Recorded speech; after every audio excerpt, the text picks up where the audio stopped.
Gender roles. This term was first used by John Money and his colleagues in 1954 during the course of his study of intersex individuals. What are gender roles? Gender roles in society mean how we're expected to act, speak, dress, groom, and conduct ourselves based upon our assigned sex. For example, girls and women are generally expected to dress in a typically feminine way and be polite, accommodating, and nurturing.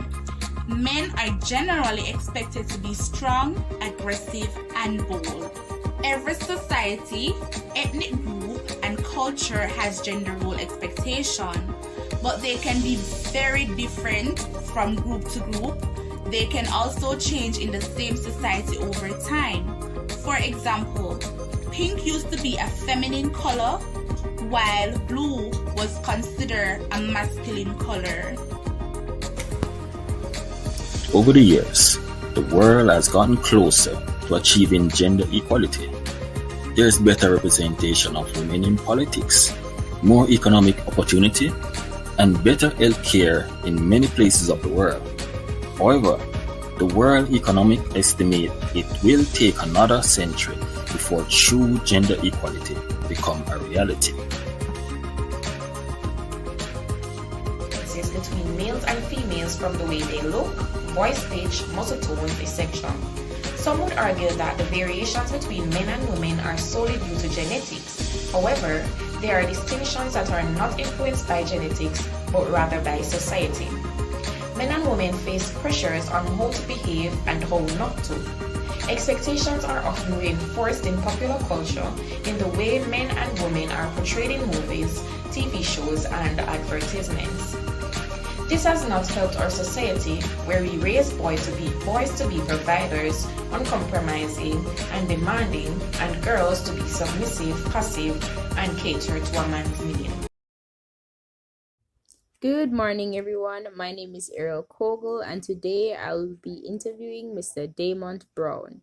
He's a third-year engineering student at UCLA, and I'll be asking him questions on his views on gender roles and its advantages. Mr. Brown, good morning. Good morning, and thank you for having me. My name is Damont Brown, and I just wanted to say I think today's gender roles has a lot of advantages, but if we're talking about the traditional sense, I don't think there's none, because it really limits and restricts of what people should do or what people should be based on gender. Like, men has to be masculine and female got to be feminine, and men have to wear suit and ties, women got to wear dresses, women got to stay in the house, men got to go work. But, society has changed from that and has different views from that before. And I think that's an advantage because, people can be free and act like and do whatever they want. Men now can be feminine if they want. Female can be masculine if they want. They can dress how they want. Men can wear dresses, They basically can be free. And without that fear of being judged, I think that's a wonderful thing to have in today's society. And I'm done. Thank you for having me. Thanks again for your insight, Mr. Brown, and do enjoy the rest of your day. Now that we understand what gender role is, let us look at some disadvantages of gender role in society. Lack of employment equality.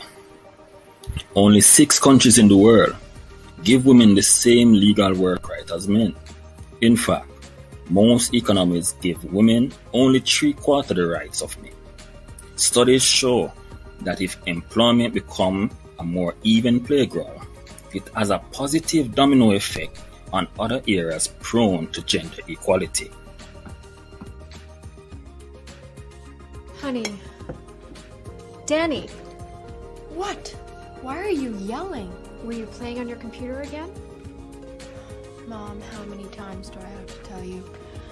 I'm not playing, I'm editing my short film. When are you gonna start thinking about getting a real job? What do you mean? I want to be a director that is a real job. Danny, your dream is just a hobby. You just start thinking practically.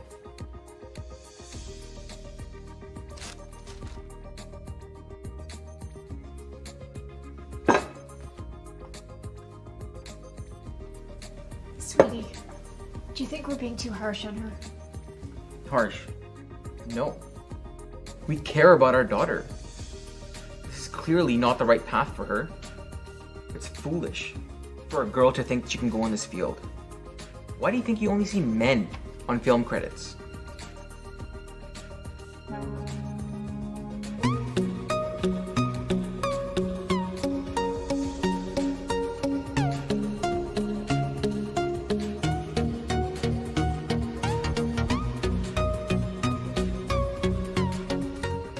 Like I could say, like my mom was my biggest obstacle because I didn't blame her. It's because the way society view a female mechanic or even view any lady in the male-dominated field, because you know, society, religion kind of suppress us, telling us that a woman should not do this, or rather a woman's place is just in the kitchen, in the houses, or at a desk, a nice office. And so my mom would say that I want to be a mechanic. She would even be crying, telling me that, so after paying your school fees, after suffering, then you're paying me by being a fitter. You're telling me that that is not happening in my house. But my mom would tell me that no. I would even come, she would be telling me that, oh, you are smelling, don't come near me. Or, everybody is saying that you're a mechanic, you're a fitter. Look at the way you dress, at least dress like a girl. Sometimes my mom will even tell boys that, will you guys check her for me, whether she's a man or a woman? Lack of employment equality. Only 6 countries in the world give women the same legal work right as men. In fact, most economies give women only 3/4 the rights of men. Studies show that if employment becomes a more even playground, it has a positive domino effect on other areas prone to gender equality. Poor medical care. In addition to limited access to contraception, women overall receive lower quality medical care than men. This is linked to other gender inequality, reasons such as a lack of education and job opportunities, which results in more women being in poverty. They are less likely to be able to afford good health care. Lack of legal protection. According to research from the World Bank, over 1 billion women don't have legal protection against domestic sexual violence or domestic economic violence. Both have a significant impact on women's ability to thrive and live in freedom. What can be done about gender role in our society? This is a question asked by many. Equality between men and women is a complicated issue of human rights for each country. Gender parity will take up to 180 years, according to the World Economic Forum. Today, there are only 6 countries that provide equal rights for men and women. Nevertheless, from the many things that can be done about gender role in our society, I'll be making mention of few of them. First, remembering that chores have no gender. When it comes to household responsibilities, families so often assign tasks in an old-fashioned way without even realizing it. If you have a girl and a boy, does your daughter typically take care of domestic things like washing the dishes and setting the table, while the boy is doing physical tasks like mowing the lawn or climbing ladders to replace bulbs? Put household responsibilities on a rotation schedule so that everyone gets to try their hands at everything. Having mastered these skills will benefit your boys and girls, showing them that there's no such thing as a man's work or a woman's work. It's all just work. Secondly, conversate more with our women and girls. One basic reason we have not achieved gender equality treatment is that too often women and girls are excluded from the decision-making process at a global and national level. If programs and policies are developed without the basic needs of women, we are going to fail. If grassroots women were consulted adequately to develop the MDGs decision-making decision makers would anticipate that girls will still take care of young siblings and water and will still be held responsible for many household work, and that the main obstacle to education for girls is that girls are at risk of physical and sexual. Thirdly, sensitized gender education. There were great advances in increasing education access, but programs on providing the education systems gender sensitive slow down, including ensuring that textbooks promote positive stereotypes. For girls to emerge from schools as citizens who can shape a more equal society, that is essential. In some countries, it is likely that things are all right as long as the same amount of girls are in school in some countries. Last but not least, raise our boys and girls to be aspirational. One of the most important strategies must be to change how girls and boys in society imagine themselves. We must give girls role model and images to expand their dreams. For example, building the confidence of girls and women that they could be engineers or even entrepreneurs and do the job well as males would. We also need our traditional parents to see that our daughters really have opportunities, not simple good wives and mothers. Hence, give our males the same opportunity and eliminate possible limitation to our future men. Open doors for acceptance to jobs that female in our traditional world would mostly do, like for nursing, flight attendant, and caregiver, etc. Are males and females the only two genders? And when do we start associating gender with certain roles in society? No. More importantly, where does gender roles stem from?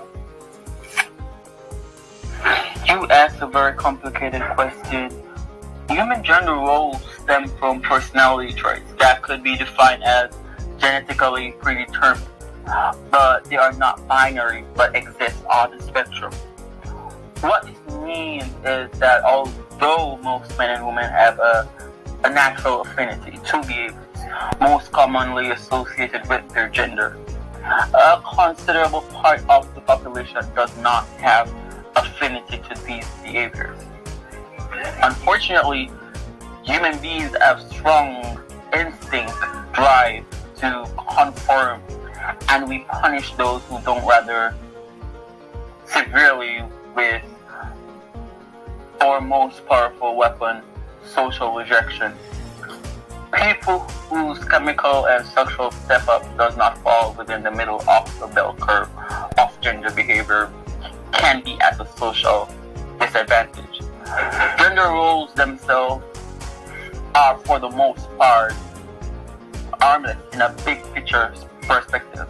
Women in our society does not consider an outgroup as many minority groups are, but as group with protected status.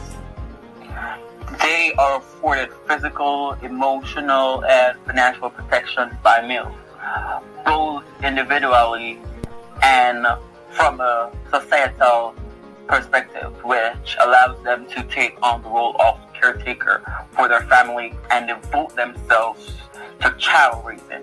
Male protection and provision allows them to avoid being disadvantaged in what might otherwise be or seen as a subordinate role in society.